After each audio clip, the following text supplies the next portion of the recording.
Oke, jadi materi kali ini berkaitan dengan masih di pengantar pemrograman web, nanti akan membahas terkait dengan internet dan web. Nah, internet dan web ini saya pikir bukan sesuatu yang asing lagi, khususnya malah akhir-akhir ini hampir semua orang menggunakan internet.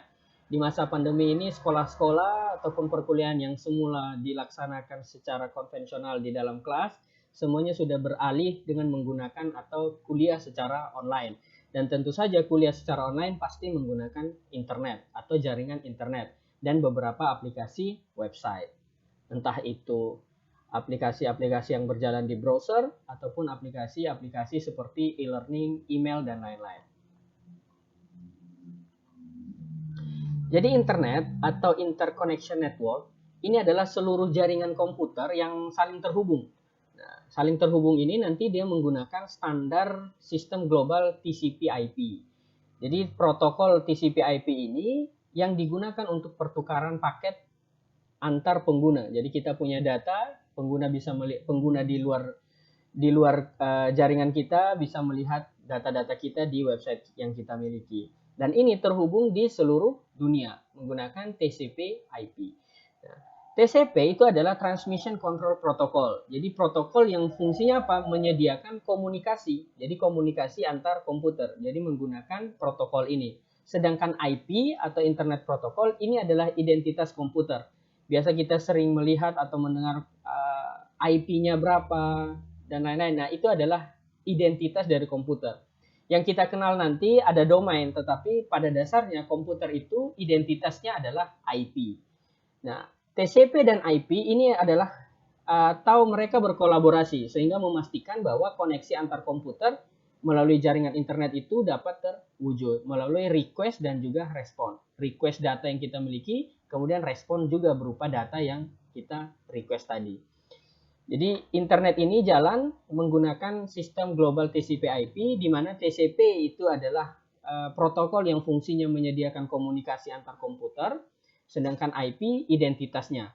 Sehingga kalau kolaborasi dari keduanya TCP dan juga IP adalah untuk memastikan identitas komputer dengan identitas komputer yang satu dengan identitas komputer yang lain dapat terkomunikasi dengan baik melalui TCP.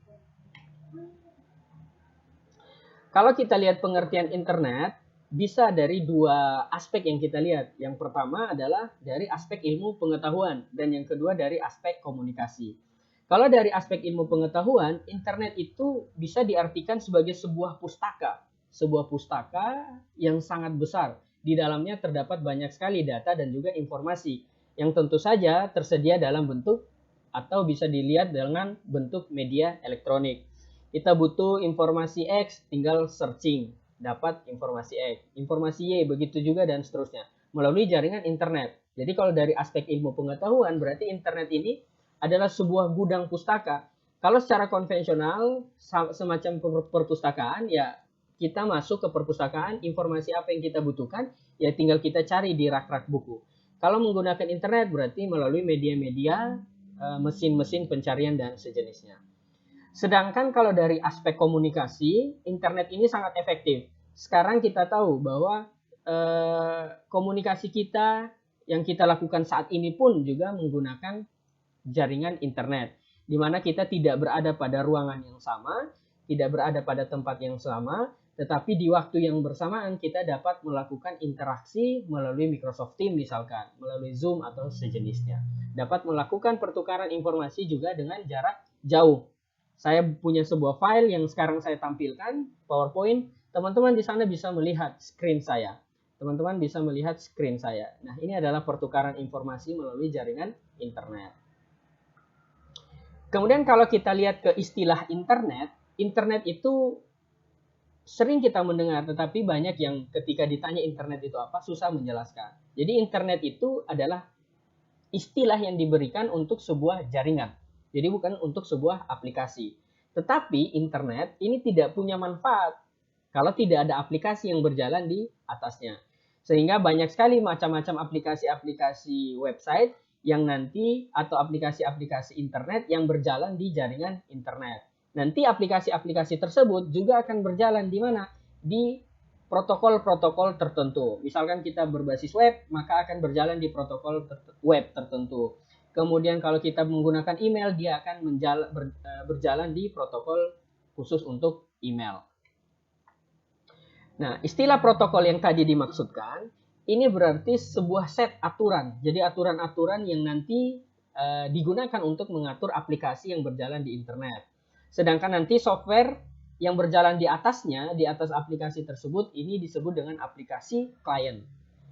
Beberapa contoh dari protokol yang mungkin kita tahu, untuk aplikasi web atau WWW, World Wide Web, ini berjalan di protokol yang namanya HTTP, Hypertext Transfer Protocol. Kemudian ada juga untuk file sharing. Misalkan kita kadang download di sebuah file Explorer tertentu menggunakan FTP, File Transfer Protocol. Sedangkan untuk email banyak, ada POP, ada IMAP, ada SMTP. Ini protokol-protokol yang bekerja untuk mengakses surat elektronik. Nah, protokol ini fungsinya untuk apa? Untuk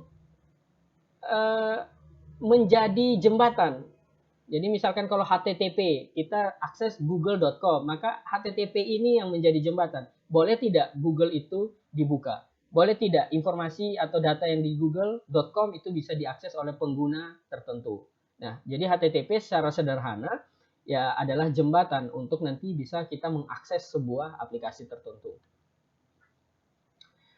Nah, aplikasi internet yang paling populer adalah WWW. Mungkin teman-teman sering kalau mau cari website tertentu ya tinggal www.youtube.com misalkan, www.google.com dan lain-lain. Nah, ini adalah aplikasi internet yang paling populer dan hampir semua pasti pernah menggunakan.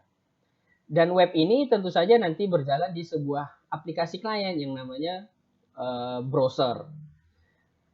WWW ini biasa disebut juga dengan web. Jadi web itu adalah kumpulan halaman yang menyediakan informasi. Informasi web itu didistribusikan dengan sebuah istilah yang namanya hypertext. Jadi hypertext ini adalah sebuah teks aktif yang memungkinkan pengguna dapat mengunjungi halaman-halaman yang tersedia di internet. Ketika kita searching di Google misalkan materi pemrograman, maka akan muncul link-link. Nah, ketika kita mengklik sebuah link, dia akan menuju ke halaman tertentu. Itu yang disebut dengan hypertext. Sederhananya adalah misalkan kita di Facebook misalkan. Ketika kita klik beranda, yang muncul adalah beranda. Ketika kita klik menu profil, yang muncul adalah menu profil. Itu adalah hypertext. Jadi ketika kita klik menu profil, maka teks itu akan aktif dan mengarahkan kita ke halaman profil. Ketika kita klik beranda, maka teks itu akan aktif dan mengirimkan kita ke halaman beranda. Sehingga yang kita gunakan itu apa? Adalah bahasa-bahasa yang digunakan untuk membangun sebuah website adalah HTML, yaitu Hypertext Markup Language. Bahasa markup itu adalah bahasa bertanda yang digunakan untuk hypertext tadi, untuk mengakomodasi hypertext atau teks-teks yang aktif. Jadi informasi-informasi website itu dapat saja berupa teks, bisa saja berupa grafis, suara, objek, multimedia yang lain. Formatnya adalah format HTML tadi, di mana format HTML ini adalah bahasa markup yang telah disepakati oleh W3C, World Wide Web Consortium. Jadi kalau namanya konsorsium berarti sebuah organisasi yang sangat besar, di mana mereka sudah sepakat kalau misalkan mau bangun sebuah website, maka bahasa yang digunakan adalah bahasa HTML. Khususnya untuk yang tampil di klien, yaitu HTML. Sedangkan entah belakangnya itu atau aplikasi servernya itu mau pakai PHP, mau pakai JSP, mau pakai Python, dan lain-lain, itu urusan yang lain. Tetapi untuk yang tampil, sudah disepakati bahwa menggunakan sebuah bahasa bertanda yang disebut dengan HTML atau Hypertext Markup Language. Nah, yang dibutuhkan lainnya adalah apa? Browser dan juga web server. Browser ini membaca halaman-halaman yang tersimpan. Nah, ini juga yang nanti berjalan melalui protokol HTTP. Browser itu banyak macamnya. Ada Google Chrome yang mungkin sering kita gunakan, ada Internet Explorer, Microsoft Edge, Mozilla Firefox, Safari, Opera, dan lain-lain. Yang saya yakin teman-teman pasti menggunakan aplikasi-aplikasi tersebut atau web browser tersebut. Sedangkan web server ini nanti perangkat lunak dia yang menjadi perangkat lunak jembatan dari HTTP tadi. Jadi dia yang menyediakan perangkat server untuk HTTP ini dapat memberikan request ataupun menerima respon. Jadi ada web browser, ada web server. Bedanya adalah web browser digunakan untuk membuka aplikasi-aplikasi atau halaman-halaman yang sudah tersimpan di web server. Web server untuk menyediakan request dan juga respon yang kita minta. Sedangkan untuk sebuah halaman website, sebuah halaman web ini mempunyai alamat yang unik. Alamat yang unik ini biasa disebut dengan URL. URL itu ada URL bar, biasa kita lihat di paling atas di browser, itu disebut dengan URL. Nah, URL inilah yang kemudian disebut sebagai sebuah alamat website. URL ini juga berisi ada aturan penulisannya, atau biasa yang kita lihat yaitu ada isi protokol. Protokolnya yang mana? HTTP. Nama domain itu stitech.ac.id. Kemudian dilengkapi dengan path name. Path name itu yang konten, slash, mahasiswa, dan lain-lain. Yang menunjukkan bahwa file yang kita minta berada di folder konten misalkan. Jadi URL terdiri dari protokol, domain, dan juga path name. Path name ini fungsinya untuk lokasi di mana file tersebut disimpan.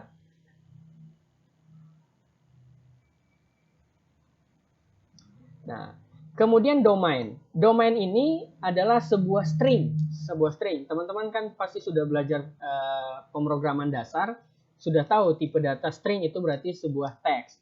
Jadi string pengenal yang digunakan untuk mengidentifikasi sebuah web server. Kemudian domain ini digunakan untuk apa? Untuk memudahkan pengguna. Karena pada dasarnya sebuah komputer itu yang alamatnya adalah alamat IP. Nah, secara singkat, domain ini yang menggantikan alamat IP. Jadi misalkan IP-nya 231 sekian-sekian dan seterusnya, kemudian diganti domainnya menjadi misalkan google.com dan lain-lain. Jadi secara singkat, domain ini yang menggantikan alamat IP. Sehingga misalkan kita mau mengunjungi sebuah website, tidak perlu kita memasukkan alamat IP-nya. Karena tidak mungkin atau susah kita menghafal alamat-alamat IP tertentu. Tetapi kita bisa langsung membuat atau menuliskan nama domainnya. Entah itu google.com, facebook.com, dan lain-lain. Jadi domain ini yang menjadi komunikasi nanti antara pengguna dan komputer sebagai pengganti IP. Nah, untuk mengakses domain tadi, maka ada sebuah komponen yang namanya domain name system atau sering disebut dengan DNS atau domain. Jadi DNS yang kemudian disingkat dengan domain. Jadi ada terdiri dari beberapa tingkatan. Tingkatan yang pertama adalah top level domain, kemudian second level domain, dan seterusnya. Domain-domain secara umum terdiri dari ada yang namanya istilahnya GTLD, generic top level domain. Contohnya .com, .mil, .net, dan lain-lain. Kemudian ada juga yang country code top level domain. Misalkan .id untuk Indonesia, .sg untuk Singapura, .my untuk Malaysia, .tl untuk Timor Leste, dan lain-lain. Nah, kalau kita berbicara tadi ada top level domain dan juga second level domain, contohnya misalkan kalian bisa lihat di pojok kiri bawah slide, stitech.ac.id ini adalah top level domainnya atau domain utamanya. Kemudian ada subdomainnya yang kemudian disebut second level domain, yaitu proditi.stitech.ac.id, siakat.stitech.ac.id, e-learning.stitech.ac.id itu adalah second level domain, dan seterusnya. Jadi domain utamanya adalah stitech.ac.id. Kemudian di bawahnya nanti atau subdomainnya ada proditi, ada e-learning tadi, ada siakat, dan lain-lain. Ini adalah beberapa jenis domain. Jenis domain yang ditujukan untuk pelaku komersial atau untuk umum adalah .com. Kemudian ditujukan untuk organisasi yang bergelut dalam bidang teknologi network, .net. Domain yang ditujukan untuk organisasi yang bersifat non-profit, .org. Kalau misalkan organisasi yang bersifat non-profit dan berada di Indonesia, maka .or.id. Kemudian domain yang ditujukan untuk organisasi militer .mil. Domain yang ditujukan untuk akademi atau universitas .ac.id.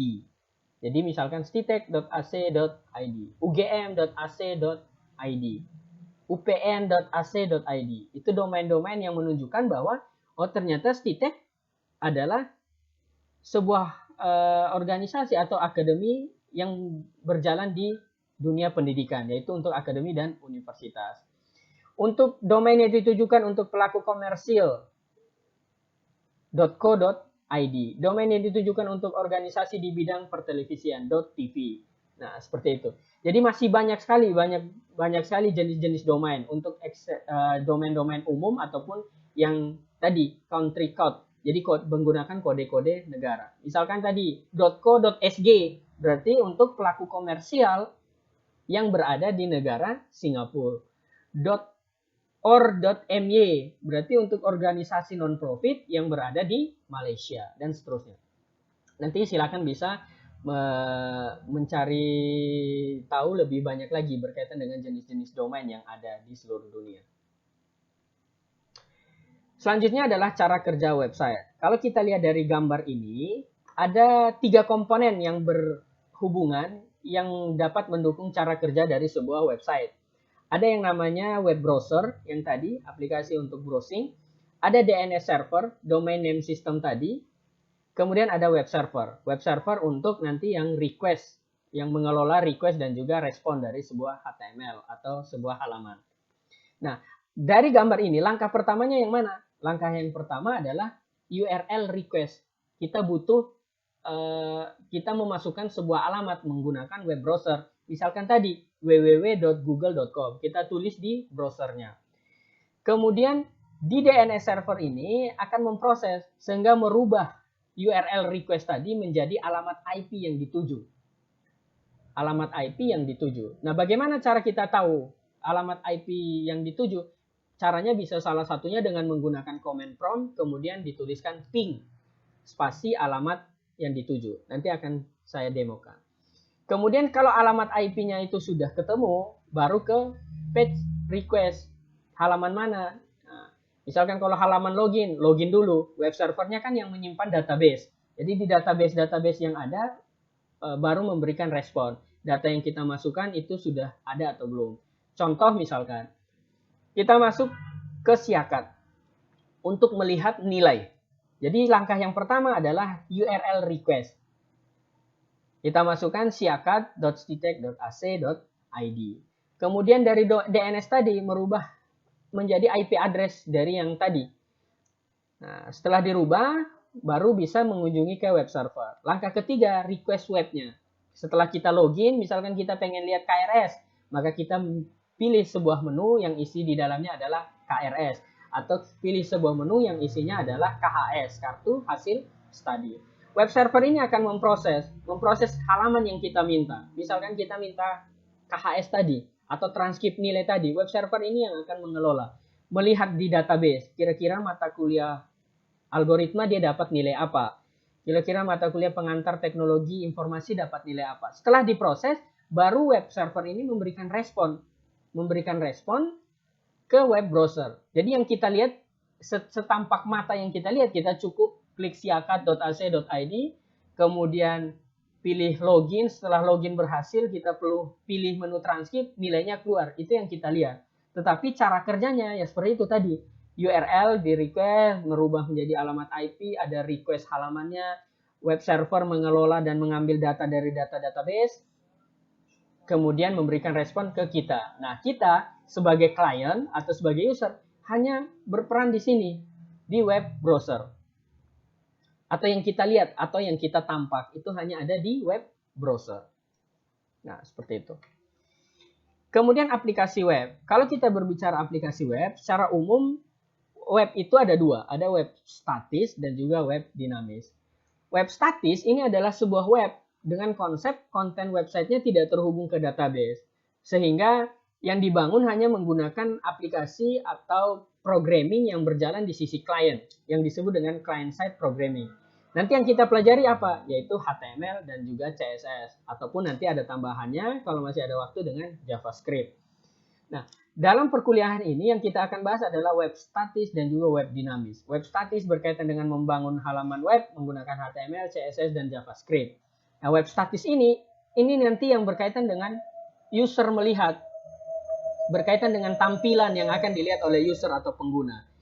Bisa saja kalau website statis ini tidak terhubung dengan database. Sehingga kalau misalkan ada informasi yang mau dirubah menggunakan atau merubah dari source programnya, source code programnya.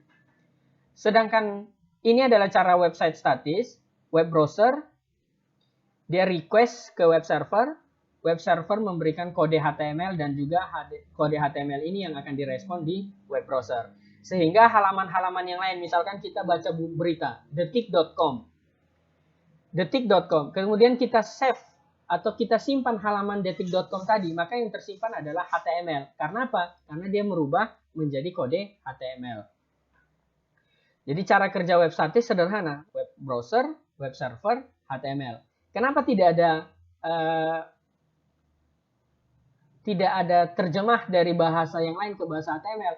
Karena web statis itu kita request langsung ke halaman HTML. Jadi HTML, request HTML, web server membuka jembatannya, kemudian memberikan respon yang juga berupa HTML. Berbeda nanti dengan cara kerja web dinamis.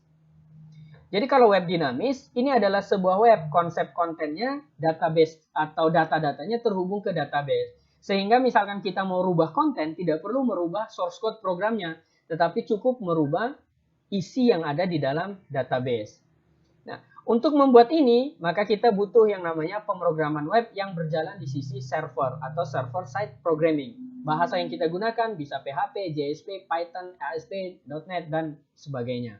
Tapi untuk mata kuliah ini, nanti entah itu di praktikum ataupun di teori, yang digunakan adalah bahasa PHP, Hypertext Preprocessor.